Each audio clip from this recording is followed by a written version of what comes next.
The creator of the Hunger Games themselves, Dean Casca Highbottom.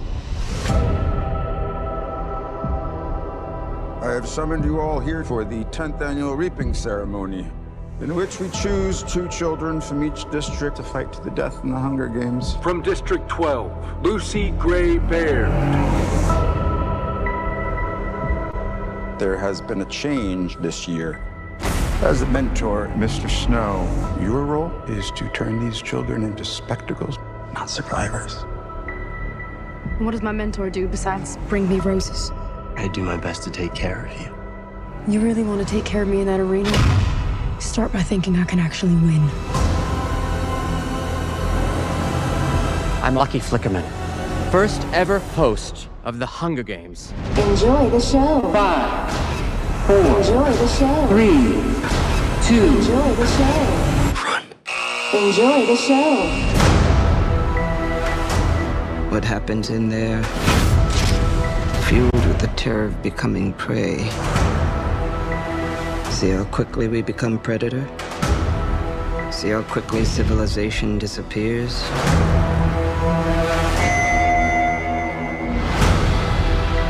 There's a natural goodness built into us all. We can step across that line into evil, or not.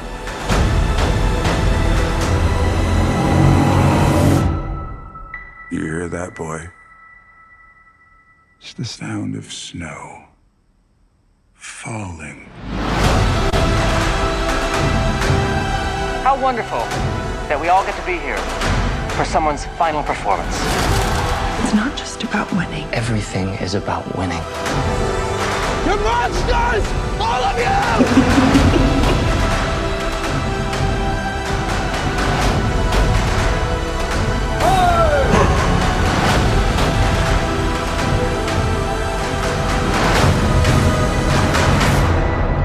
It's the things we love most that destroy us.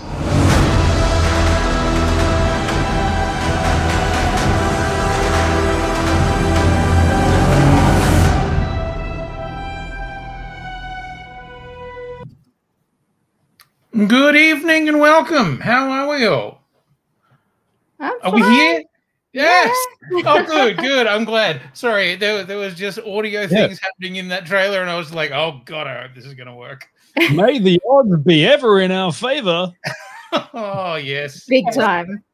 Yeah. What a fun time this is. Yes. What a long time it was.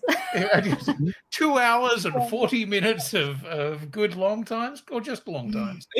Just long times. Just long times. I gotta say, didn't love it. I love that we're just rating it straight away. We're away. We're into it. You mean you didn't love the runtime or just the movie in general? No, I didn't love it long time. Yeah. Okay. Yeah, that's what I'm making. But we're here and we're going, and whatever like audio issues, it's fine. It doesn't matter anymore, does it? Yeah. No. We can do whatever we want. Yay. Yes, we can. We're on StreamYard tonight. That's right. A bit all over the shop for this one. Missing somewhere, a person down. They've already the cannon's already gone off. Yeah, everyone's fighting for their life to make this happen right now. The chat is just chaos. As far as we know, Peter may already have died in the first 2 minutes of this Hunger Games. And we will never know. We will never know because she's just... I feel like it's going to be more like in comes Peter with a steel chair. Yeah.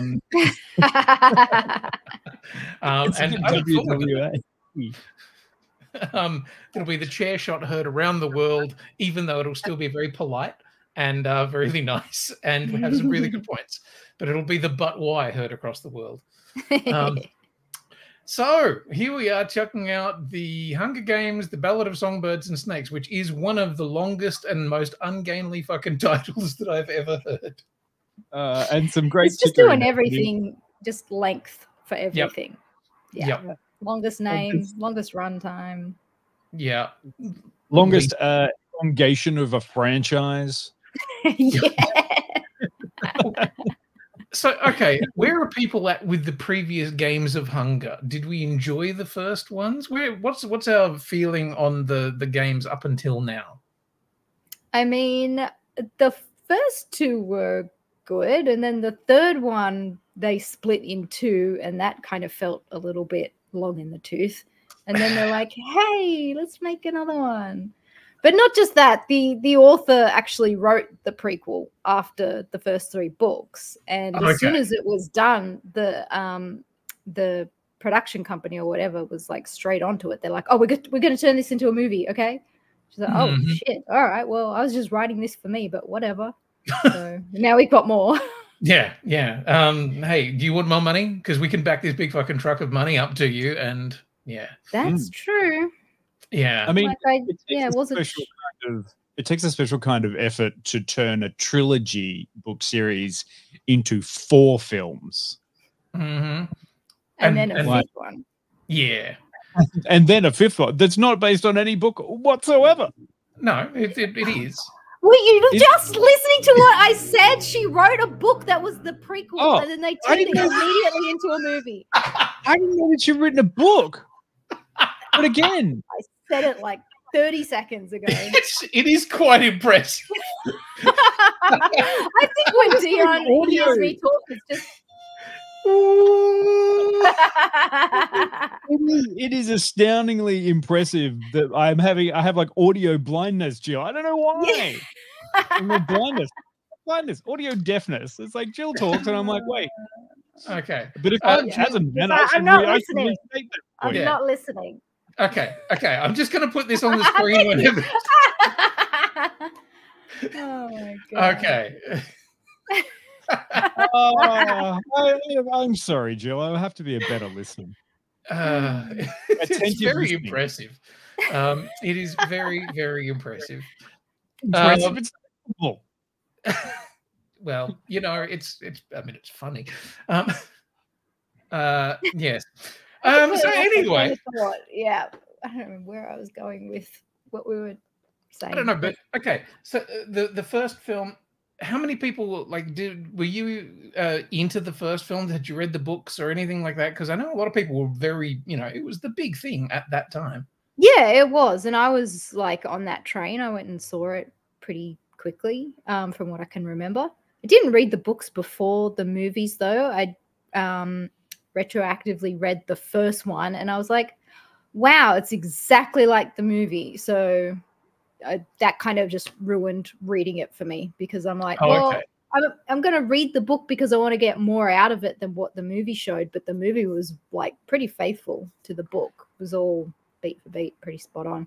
So I was like, I'm not going to read these. I'm just watching the movies.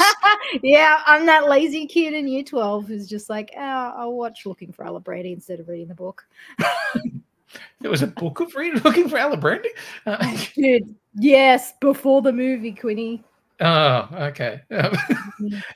That's funny because, when I was at year 12, we didn't get a lot of the more interesting things to do for our English class or anything like that. And I believe that Hunger Games has actually become part of the curriculum that a lot of people then get. I fucking wish it was when I was in school instead of having to watch Witness 25 times. Oh, fucking Witness.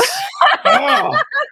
Did you have to do Witness too? I had to do Witness, but we also did it, and I'm very interested to hear what Dion had to study. I also had to do The Wall. What? Pink Floyd's The Wall. Wow. I don't know. I had a cooler school than you. Apparently. Yeah. Jesus. And also, that is a very different thing. No, I don't think we didn't have books like that were into movies that we had to do. We had to read books. I'm just looking up the one that I had to read. Okay, so a 1978 espionage novel by Graham Greene called The Human Factor. Sounds boring. It was astonishingly boring. And it was one of those things where we had to discuss it and read it out in class. So, people would read a bit. And if there is one surefire way to fuck up a book, it's to have a bunch of 17 or 16-year-olds read it to each other with no feeling, no fucking idea. So yeah, okay. Okay, so people enjoyed the Hunger Games. Good. Okay. Sorry, just totally derailed myself. I'm having a week. I'm having a big week. I'm in the middle of moving house. I'm very tired and my head hurts. Anyway, I remember in high school, I read a book by Graham Greene, and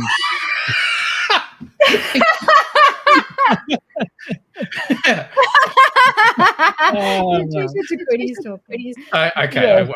Sorry. Yeah. I'll just actually.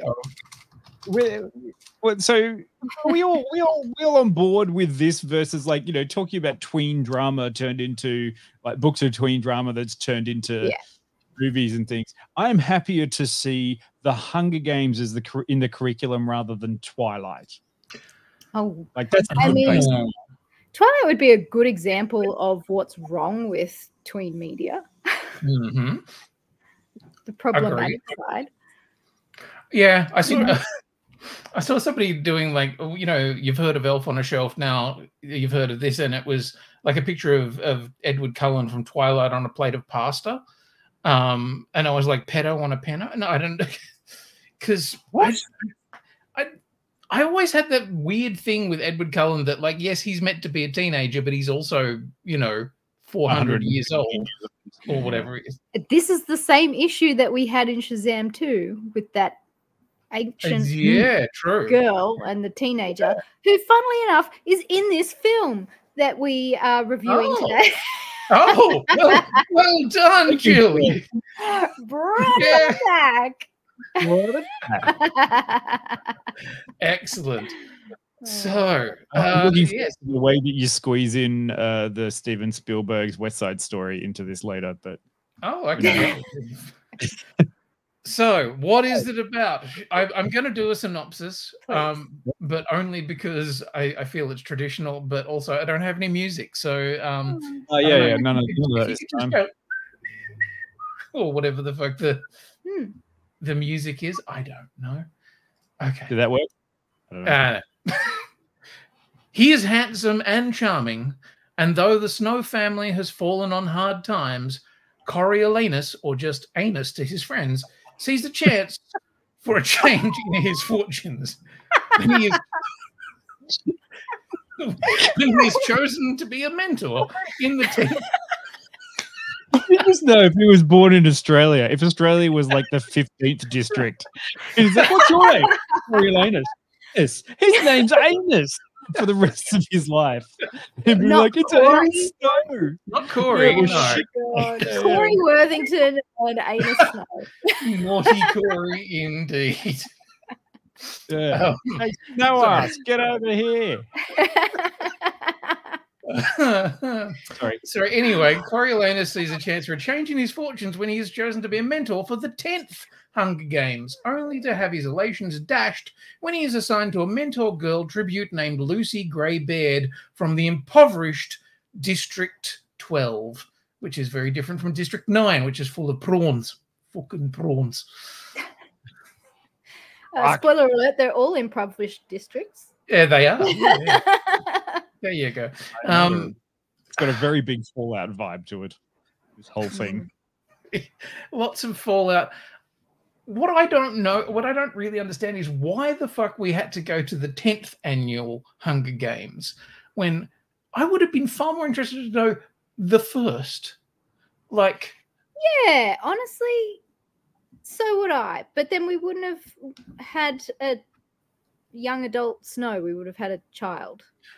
I'm massively curious. Okay, so here's something that I just need to say as like literally a thing that fucks over all of the timeline bullshit in this straight away.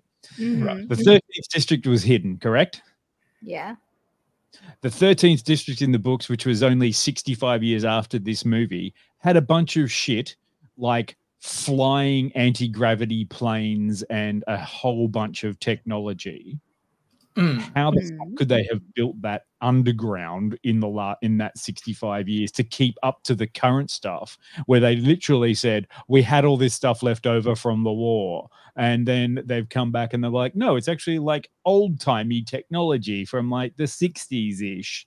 And in this one, it just seems to be is like, how? Like, there's the leaps of bounds that they went from in this sort of technological. Like, how do you go from a CRT television to LED flat panel anti-grav technology within 65 years in a place that is decimated?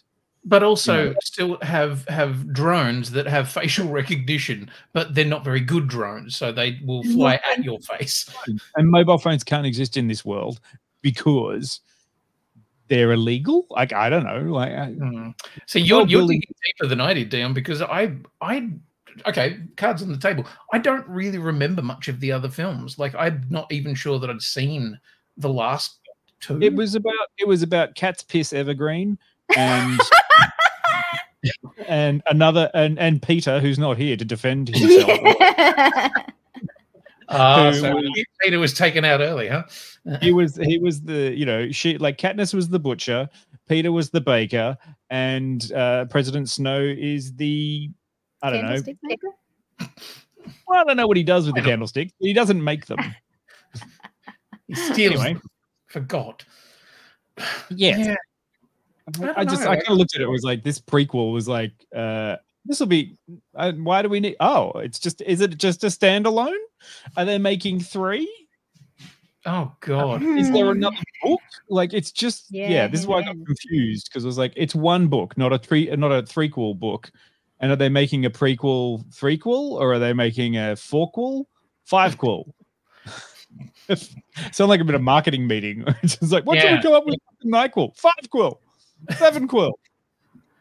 Look, the way it ended, I really don't think that there is room for more of it. No. Did it end? Because it's still going in my brain. Like, I lost interest after about 20 minutes, and then 2 and a bit hours later, I'm like, is it still on? Yeah. When do we see Katniss? Oh no, she gets name checked real hard. Why am I getting really into Appalachian jazz? Hillbilly music. Why wouldn't you? This wasn't in the first one. Look, I gotta say, I wasn't ready for more Hunger Games. When they said that there was another one coming out, I was like, oh, do we need to go and revisit that so soon? Like, we've already had that trilogy. I'm like, is this like something that we want to be rebooting for another generation of teenagers? But then I'm watching it and I thought, it's actually not bad. Yeah, right. I was having a entertaining enough time watching it. And I have to say, I think this is the best I've seen Rachel Zegler so far. Because I thought her Maria in West Side Story, which was her debut, was completely insipid and devoid of any character. She was just, that could have been anybody. She was there. She was there. She definitely got a certificate of turning up. And then Shazam 2 was quite forgettable. Yeah. Well, thank you for reminding me that she was in it. And how she was the ancient girl that had the crush on the teenager that was very weird and not okay. Yeah, creepy. How does the Ballad of Songbirds and Snakes follow on from the 8th season of Game of Thrones? How is Jon Snow related? What is going on? And at what time period did Snow release his #1 best-selling single, Informer? Leaky Boom Boom Down. Jill is going to kill you. You know that, right? I'm really trying hard to keep this on track. I need Peter. Yeah, I was going to say, you were trying super hard. She's dead. She was killed in the first 5 minutes. No. What I found interesting is that I got quite invested in this one because okay, so my thing with the Hunger Games is I've watched Battle Royale. And I always watched the first Hunger Games and I was like, this feels like poor man's Battle Royale. Like without any of the fucking oomph and the real kind of nasty edge that Battle Royale had. And I was like, okay, well, fine. Yes, there are some clever ideas, but I wasn't that into it. therefore, I don't think I really bothered watching the other ones. Yeah, You know? and then I gotta say, even with the initial Hunger Games movie, like coming into this one now, you're kind of devoid of any of that shock factor because we've seen it in 4 films previously. So yeah, we're introduced to it again, and it's like, seen it. Yeah. And it's like, oh, okay, this time they're setting up some of the rules and they're building the games into a thing that people, because, you know, people are already bored with this concept of the games after 10 years. Yeah. And I'm like, it's so weird to be like introduced to the 75th Hunger Games and then go back to see the 10th. And it's like, oh, they're poor. They have no technology. This is boring. And everybody in this capital is bored of watching it too. And I'm like, so why are we here? Yeah. I just feel like there were weird choices, and whilst yes, you need to be at that point so that Anus Snow can be involved. There would be a far more interesting story to go. Okay, who the fuck came up with this concept of going? Let's just pit people against each other, and make the poor fight. Yeah, it's a little bit by like bum fights. Yeah. What if we did that with children? It's orphan fights, and how did that become something that everyone actually gets behind and thinks this is a great idea? If they're going to do prequel, then show the war and then show us inventing the Hunger Games and then give us this movie. Yeah. Found it strange that they tried to present this idea that even within the capital there are people who are poor and unable to do things, and that society is a bit downtrodden, and they've got those. No, wasn't that the whole point of the wars? Like the war established that there would be one place that's centralized where everything is abundant, and then it kind of gets weaker as it goes further out, and that's and it was one world kind of government sort of thing. But it's just like it was trying to like, oh, who are we supposed to sympathize with these people when we know that one of the characters is actually terrible? And then why is it so interlinked with District 12? It wasn't hard plot to follow. It's kind of hard to get on board with sympathizing with privileged people. Yeah, because even if exactly. They're poor by privileged standards. And I'm like, I'm having a hard time fucking caring about this, people. Yeah, he doesn't have enough money for all the food. Yeah, I'm like, yes, it made me hate every other person more because they're all completely like devoid of empathy, horrible, shallow people. But at the same time, I'm like, it still doesn't make me want to sympathize with Snow. No. And this whole kind of thing of, okay, we're changing it, and now you're like, because essentially the whole thing starts with one of them being told, oh, that prize that you thought you were going to get that was going to set you up for life, well, now there's a new wrinkle, and the prize is harder to get, and you're like, okay, and okay, yeah, and it's done by fucking Dean Highbottom, who is one of the most, I don't know, there's something vaguely offensive about the calling. I thought the same thing. About, you're calling a little person a high bottom. There's something really not cool about that. And I'm sure that if it was really offensive, he wouldn't have taken the role.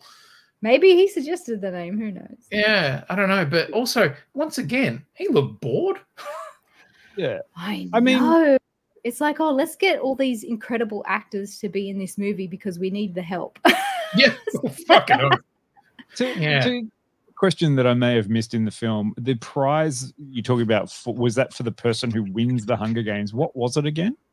Oh, no. The person that wins the Hunger Games just gets to survive and go home. Yeah, it was the mentor whose person won. Right. Because I was sort of thinking, if it was explained that they got to come and live in the capital, it's like, great, you've been poor in your district and now you can be poor in the capital. No, not even that. We're going to send you back to your district not dead. Congratulations. Yeah. You get to be the hero of your district. Whoop-de-fucking-do. Hey, Atsuki, welcome. And also, you know, that wonderful thing is like, oh, but the peacekeepers that are in the districts are just trying to integrate. See, I was vaguely on board with this film for the whole Hunger Gamey bit. Yep. Because it's like, okay, there's some drama here. There's some, you know, people are being hunted, and there's shit going on, and I could see where it was going. But the moment that it changes gears and becomes a totally different film, like an hour and a half into it, the third act, yeah, I was like, and I don't know whether it's not really a spoiler. I don't know. I was just like, fuck, who gives a shit? It just goes on. Here's my thing. It went so long, and they split it into 3 parts. The first 2 parts could have been a movie by itself, and the third act, you could have left it out. I do understand why they kept it in, because that part of the story, there was still interesting stuff to tell there, and you kind of needed that character development for Anus Snow. But don't eat the brown snow, guys. But if they had just chopped this up into 40-minute episodes and made it a little bit longer, it could have been a 6-episode series. Yeah. If they'd done it as a TV series. Don't you dare say 6-episode series anywhere outside of Britain. The Americans hate that. But I kind of agree, because I give it a bit of a comparison to The Hobbit. You know, Hobbit, short book, pulled out too far, and you end up with the Bilbo cut. It's like, it's too much plot spread out of too many films over too much films. Sorry, too less plot over too many films. There's this one. Like butter scraped over too much bread, Gandalf. Yes. I'm old. This one feels like it had a lot that it was trying to say, and they compressed it into just a really long movie. And I'm like, maybe this was actually the one you wanted to go with. Yeah. Like, maybe this is where you wanted to do. Like, could have been the one you got 3 movies out of if you gave it more time to allow, like, a first movie to connect with characters, a second movie to do the Hunger Games, but old-timey Hunger Games. Yeah. And then the third film, I think, Jill, you said it best when I asked you after you'd seen it and I hadn't seen it yet. You were like, I was like, what's it like? And you're like, I don't know. Oh, you know, sad boy ends up being evil because of woman. And I was like, great, that's a perfect, perfect thing. Like, damn it, the man is only evil because of woman. Yeah. And I had a slightly different response to all of that too, because I only really watched the first one, the first of the original Hunger Games, so I didn't really remember President Snow particularly well. So I'm kind of watching it going, is this the story of a guy who turns into a kindly old man who happens to be played by Donald Sutherland? Kindly old man. Yes. When has Donald Sutherland ever played a kindly old man? He's always evil. In Backdraft. Oh no, wait, he was an arsonist. So yeah, I was kind of like, I was trying to work out, because I couldn't really remember enough about Anus Snow. So I was like, okay, maybe I'm calling him Anus Snow. It's his name now. It is just how it is. This proves I was listening to Jill. Yeah, good. So I wasn't sure which way it was going, and as such, there was actually an element of like, is this a good thing? And then when things started to go off the rails and people started doing bad things, I was like, oh. And then by the end of it, I was like, oh yeah, right, okay. It's an origin story for a dickhead. Cool. Oh dear. Yeah. The most on-the-nose moments, I think, were the puns, I guess you could call them. There's that bit where Peter Dinklage's character says, "It's the sound of snow falling." Get it? And then there's that other one where they're like, oh, the swamp potatoes or whatever they fucking are, they're not quite ripe yet. I like to call them Katniss. Hey! I like to call them Katniss. We said that secretly, like, if fucking Rachel Zegler had looked directly at the camera when she said Katniss, it would have had the same effect. Honestly. Also the moments where they're like, oh, those things, they're mocking jays. Yes, yes. Remember those? If they'd been running around in the battle arena and they hadn't eaten for a while, they could have just looked at camera and gone, that's why they call them the Hunger Games. Oh, they're not allowed to see what you did They're there. saying all the bits. Yeah, exactly. It's like when you're watching something and they say the title of the thing and you're like, ah! He said the word. They did the yeah. Tari asks an interesting question there. Who was this movie actually made for? It I sounds like don't know, Tari. I don't know. The studios made it for themselves because they thought it was going to make money. Yeah. You know what they made it for? Their yachts. Their yachts to get them to Cancun. Yeah. They were like, oh, yacht is thirsty. Let's make a movie. Okay, I think we should rate it, and then we'll come back for a very short little spoilery section. And who knows? Peter may come to life yet. We don't know. I'm not holding my breath on that one though. Apparently, someone just extended her meeting longer than she has, so she's living in hell right now. It's like, don't ask me questions. We've all been in those meetings where it's just like, oh, we're about to wrap up, unless anyone's got any more. And someone goes, well, actually, I'd like to ask about the. Oh, shut up. Put it in an email, damn it. This should have been an email. Let's work on that offline. Would you like to take that offline? Extra big ass offline. Exactly. Okay. Okay. Drop your. If you have seen it in the chat, drop a rating out of 100. It helps me see them afterwards. But I have seen it, and I watched all of the Hunger Games movies.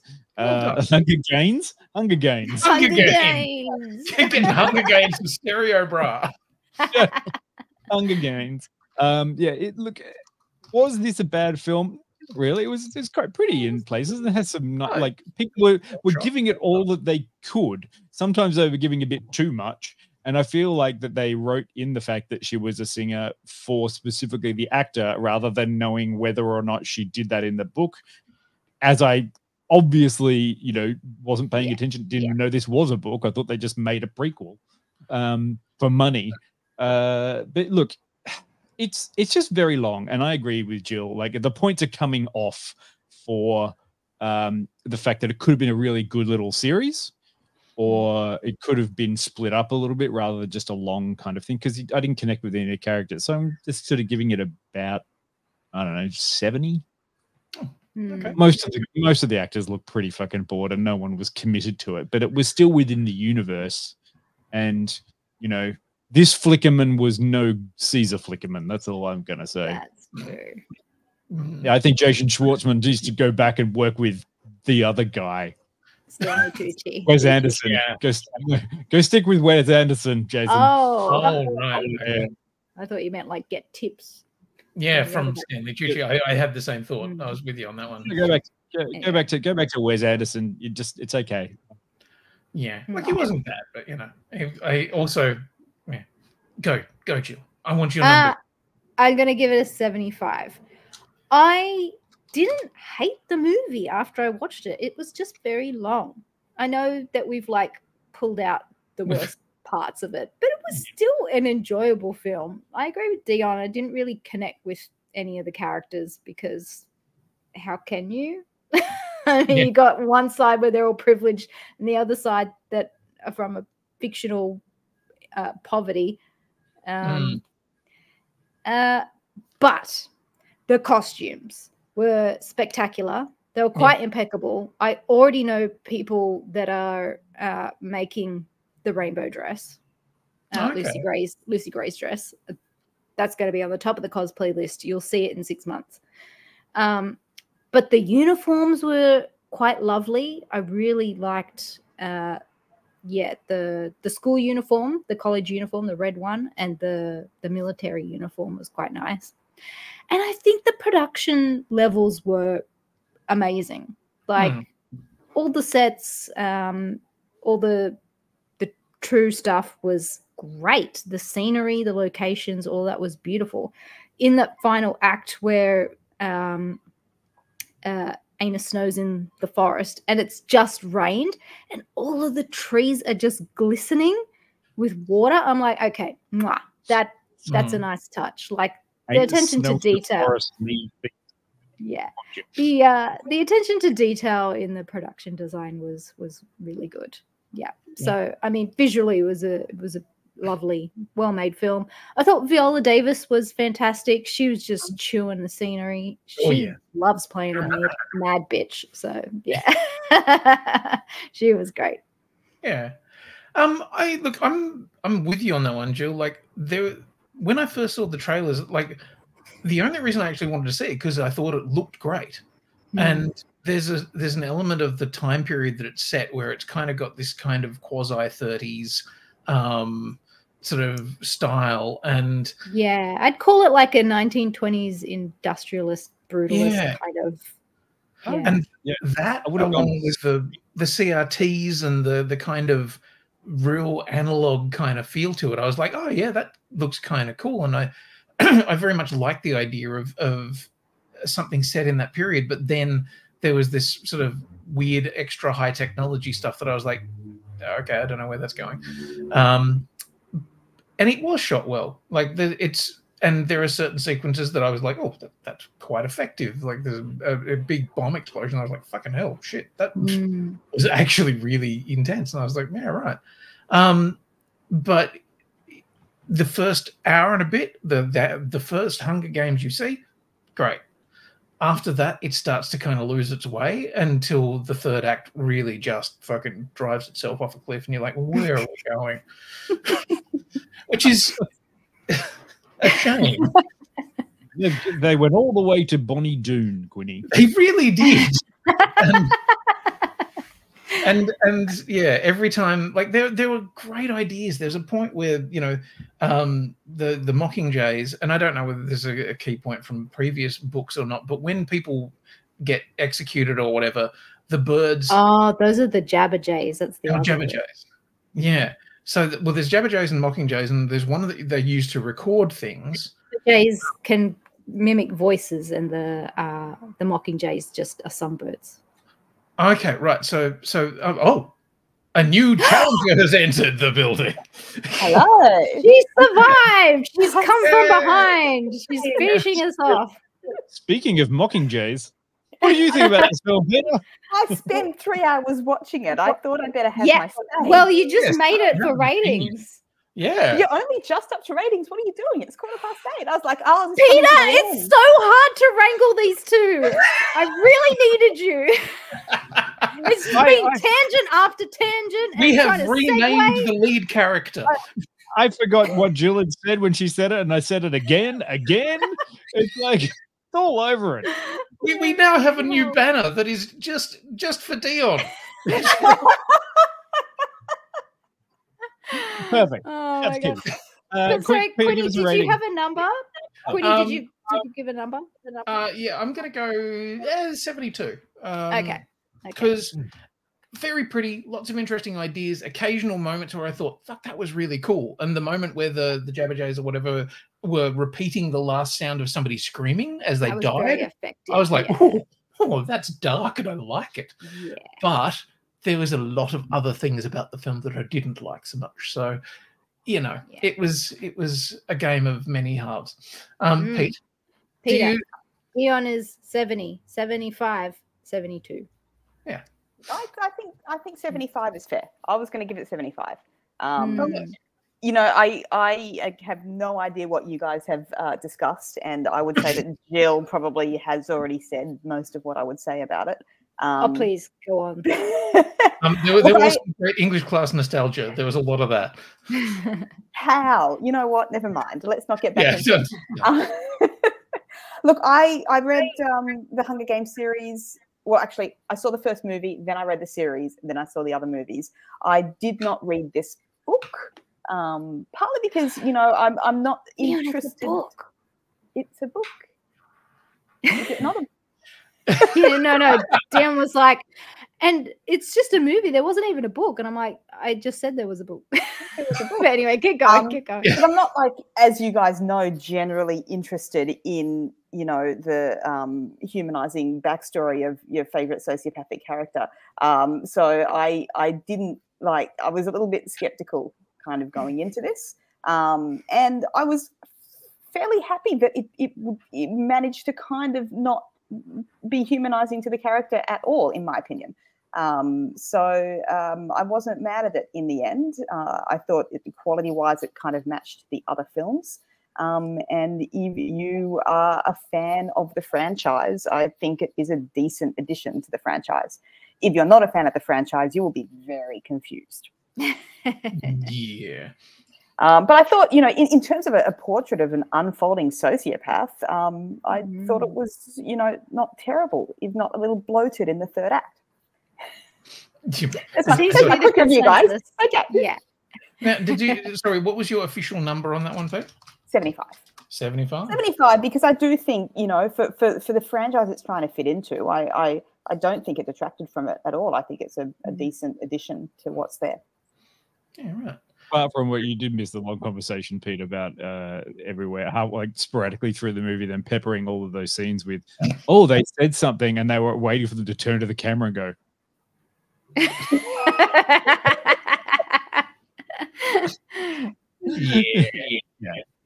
I mean, at one point where there's literally. Oh, hang on, no, that is a spoiler. We'll talk about that in the last 10 minutes. Yeah. Spoilers. Yeah. Okay, we'll have a quick clip and then we'll be back to talk spoilers. Shall we? 5, 4, 3, 2, 1. Run.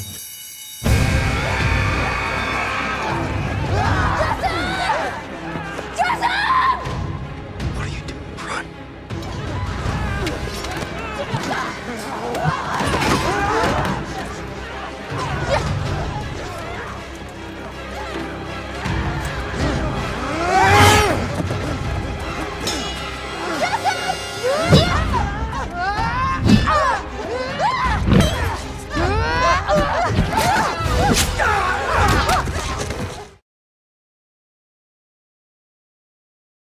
Why?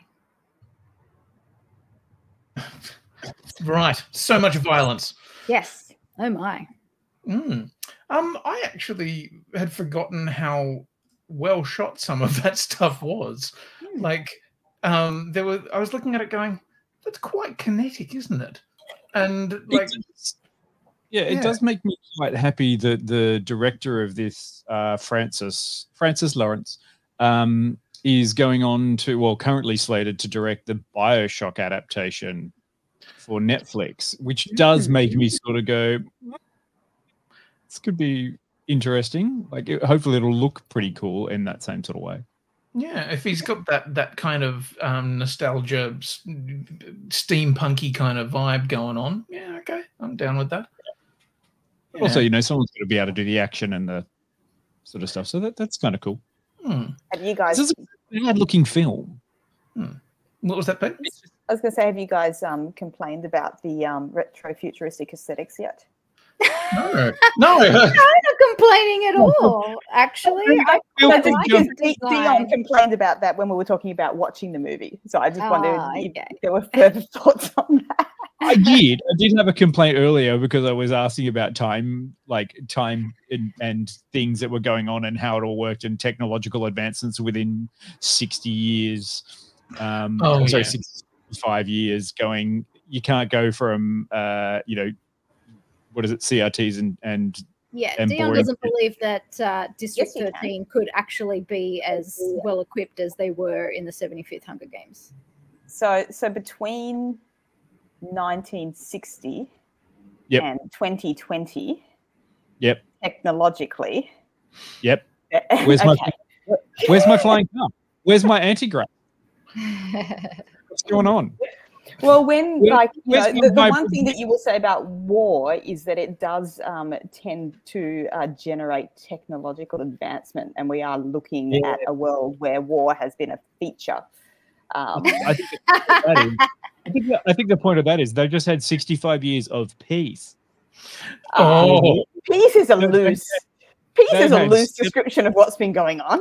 They had 75 years of peace because the war ended and the Hunger Games began.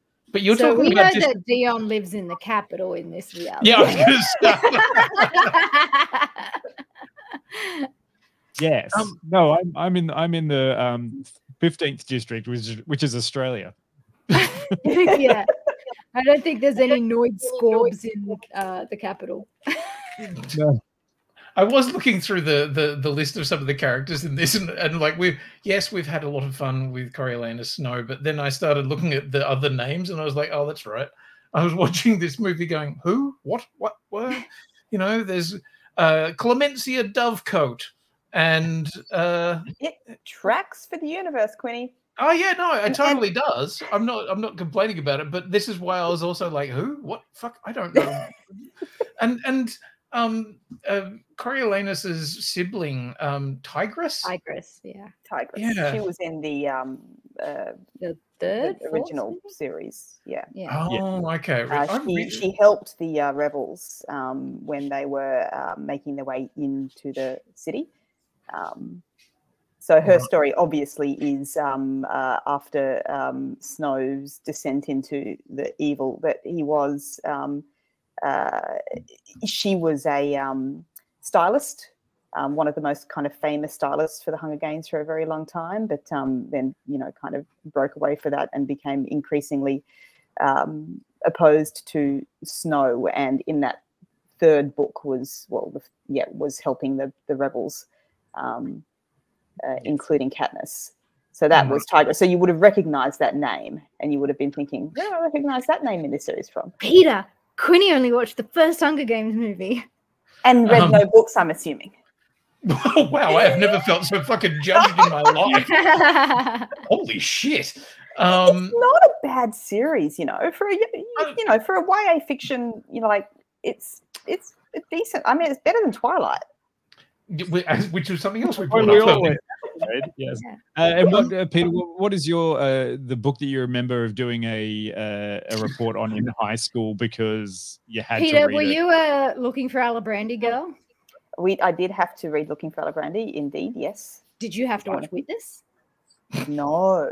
Oh, actually, yes. Yes. Now that you mention it, like 25 times or more. Now that you mention it, yes, we did have to watch Witness. I've completely forgotten the context of that, though. Why? English. It was part of the curriculum. Like Found Families or something like that. Can you remember what? Can you remember though, just out of curiosity, about what grade? Like, how old were you when you had to do Witness as a book report or a watch it and make an assessment of it? Would you give it like mid-90s, or would you give it? Like early 90s. No, it'd have to be late 90s because I'd have to be in high school to be when the movie came out, or when? No, when you had to do that at school. Oh, I was 16, so year 2000. Yeah, okay, right. Yeah, so around then. So if we were to take that contextually and we would need to find something that's roughly 15 years in that from now and go back. So think of something that is about 2008. So a book from 2008 that got released. Is what kids would be doing now. Whereas I had to study the Human Factor from Graham Greene, which was released in the year I was born. It was 1978, and I was like, fucking Jesus. It was so boring. Oh, look at that. The best books of 2008, The Hunger Games. Oh, look, Atsuki has pointed out that I'm setting the bar low by saying that it's better than Twilight. But I have to say that female-led YA fiction is a genre. Yeah. And it is a genre that's, you know, can be an enjoyable candy for your brain. And in the you know, milieu of this genre, I think that The Hunger Games is successful for a reason. You know, it's a decent story with decent characters. It's not too hard to digest. And I would call it the isekai of Western media. Yes. Like The isekai in Japanese media is like the chosen one gets transported to a magical universe where they're the savior. Yeah, this is it's a hero's journey. It's a hero's journey. All female YA is exactly the same. You have this nobody girl who all of a sudden is thrust into like either fame or a relationship or is like the all star of the above main character energy. Yeah. And there is a reason it is popular. Yeah. And fun to read. It's a staple. And nobody's calling it literature. Can we start, I want to start a whole bunch of like anti-YA stuff where we just reverse everything. Like, you know, the prince that works out he's a nobody.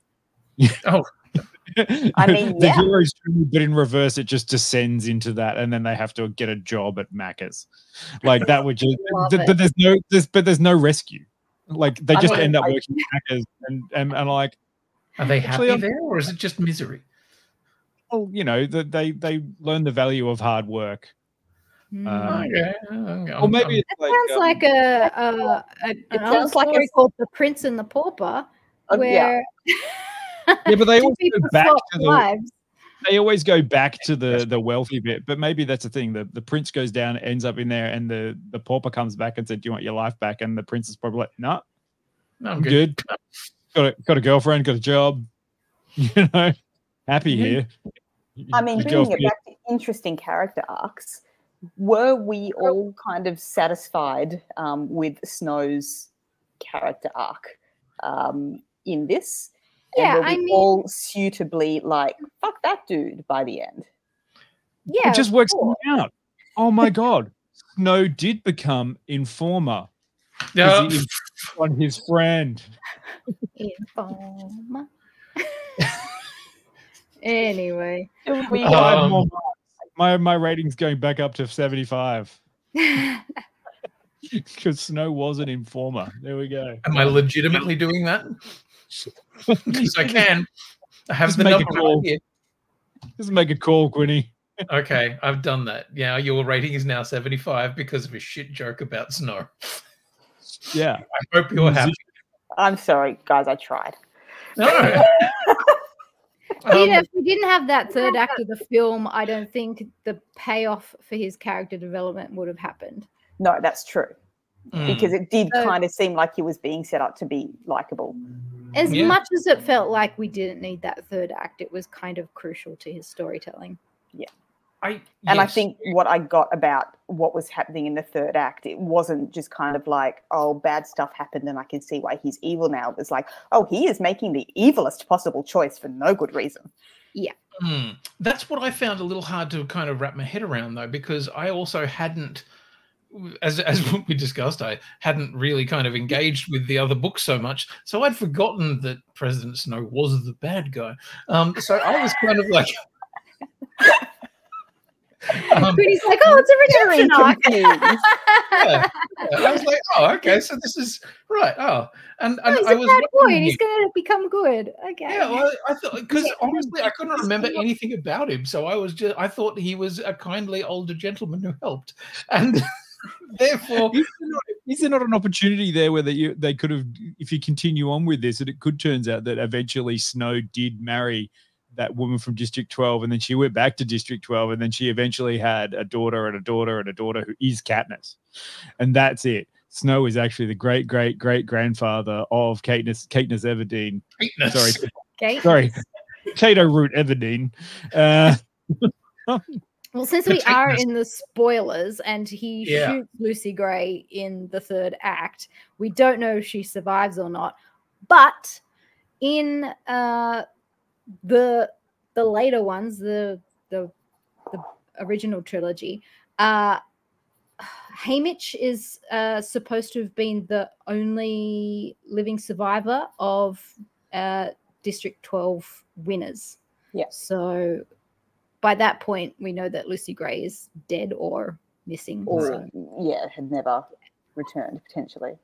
Yeah. I found that the relationship aspect in that third act was suitably chilling.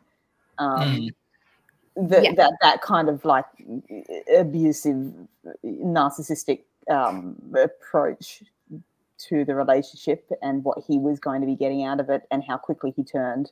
Yeah, but you can also see how her behavior changes where she's like, oh, I'm in danger, and so I'm going to diffuse this situation by pretending everything is okay. Yeah, I thought that was all actually really, really well done. And that's kind of what clinched it for me in terms of like, okay, like I am now scared of this man, therefore this film has been successful. You know, like, because that's the whole thing. Like, I was like, oh, do I really want to see this dude's backstory? I'm like, oh, no, this is like super chilling. Like, this is a scary person. I don't like this. Ergo, it hasn't annoyed me. Because if I'd left that film with any kind of lingering, like, oh, you know, poor Snow for such and such reason, I would have been mad at it. Yeah. Yeah. Because, my whole thing is such a different reading of it because I didn't know what I was getting. So I got a really quite unpleasant story about a guy who seemed like he was potentially going to be not complete shit cunt. Slowly and in some ways inexplicably turning into a complete shit cunt.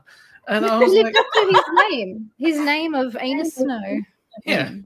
Because like there's this thing where he's like starts doing things to his friends, and I was like, that's a shit thing to do. Why are you doing that? You've just been a nice enough person over here. And so for me there was actually a little bit of a cognitive disconnect of his arc, because I felt like there was a pretty clear positive arc, and then the descent into negativity felt kind of unearned at times.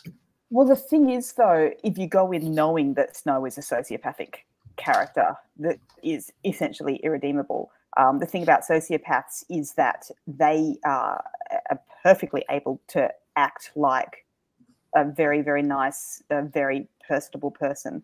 But if you were kind of paying attention, it was fairly clearly signposted that every nice thing that he did in those first two acts had a motivation. And that motivation was of benefit to him.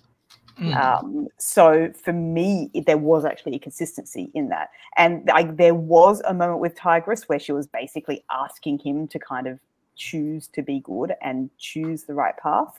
And any human being, even a sociopathic one, can choose not to be evil. That's obviously not the path that he chose. So, so that's why one of the things, before I realized that you hadn't watched the 3 films, I think, like, if you're not a fan of the franchise, you possibly won't enjoy this and will be quite confused by it.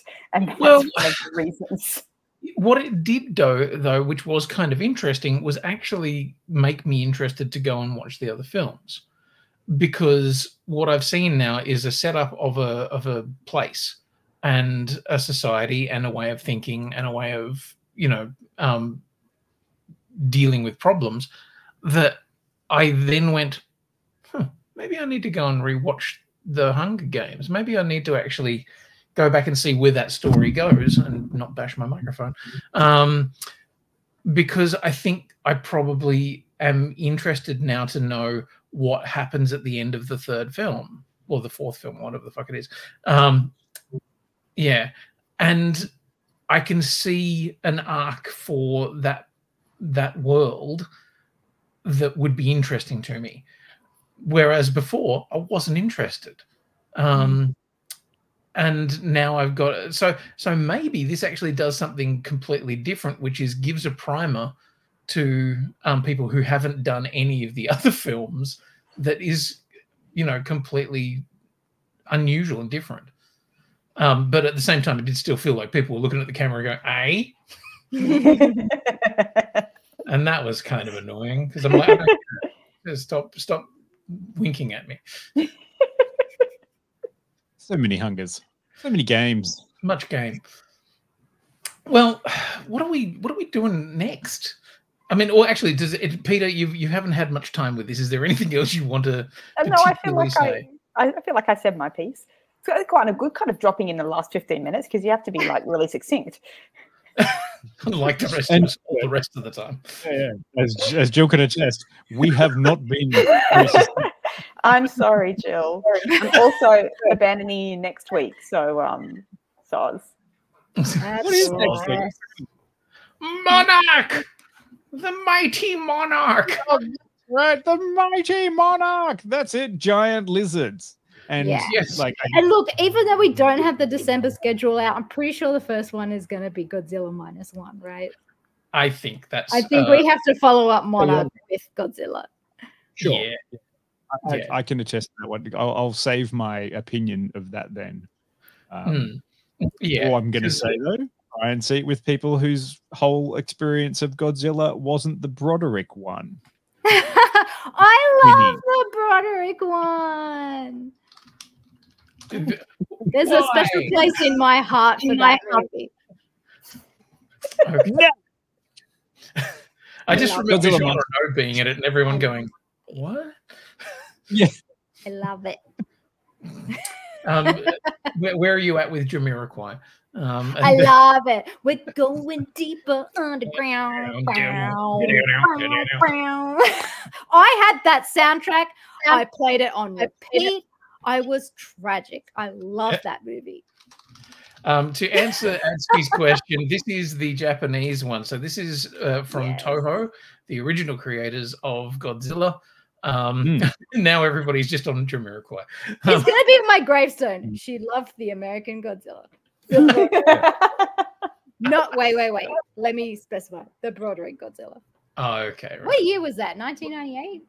Yeah, that's tracks. That tracks for me because it's the only one I've ever seen. I saw it in the cinema on an awkward date. Yeah, she loved the 98 Godzilla. Our giant, oversized novelty soft hats.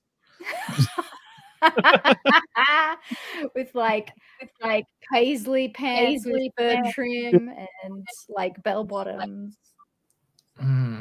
Yeah, colored sunglasses a la Queenie. I'm gonna get you a big hat and you can go as Jamiroquai for Halloween next year. Amazing! I'm so there for that. If I can learn how to do all the cool dancing, do all the cool clips, yes. Yes, very difficult. Just stood still while the room moved around him. Yes, with a fisheye lens and like lots of lens flare. Not much lens flare. What did I say? Was it the guy that did like all of his film clips inside the cheese grater? Yes. Just put a cheese grater around the lens and be like, "There you are." Yeah. Jamiroquai, yes. I am here for going deeper underground. I'm so tired. Yeah. Next week though is Monarch. More giant kaiju / stuff. Yes. And that guy who was even talk a little bit about Skull Island, the animated series that I started watching as well. What? So there's an animated series that ties in with Monarch and with Godzilla and everything called Skull Island. Gonna put it out there right now. It's not good. Yeah, it doesn't sound like it. But you know, it's Skull Island wasn't a good movie. Oh, see, I didn't mind Skull Island, but I find it interesting because there's this whole thing that it's one of the more successful shared universes. But anyway, we're going to talk about it next week. I just realized. Yeah. And Jill has frozen just in. Oh, there we go. Sorry. No, it was great because you were giving me this look, and I was like, "Wow, Jill's really holding that look." Damn. Yeah, amazing. And then we're into December. Oh almost Christmas time. Time to start shopping. Yeah. No, I don't want to. I choose not to. Choose not to. Yeah. All right. Thanks, everyone. Hopefully, we'll get back to normal next time. Yeah. Because we're StreamYarding, I have no idea how to go about doing the rating. So we will not be rating. We will just be going out. And yes, Predacanga Skull Island was the one with the gas mask katana scene. Tom Hiddleston fighting bats with a katana. Yeah. Amazing. Best. Brilliant. The best. Thank you, everybody. We'll see you next time, and good night. Bye. Bye.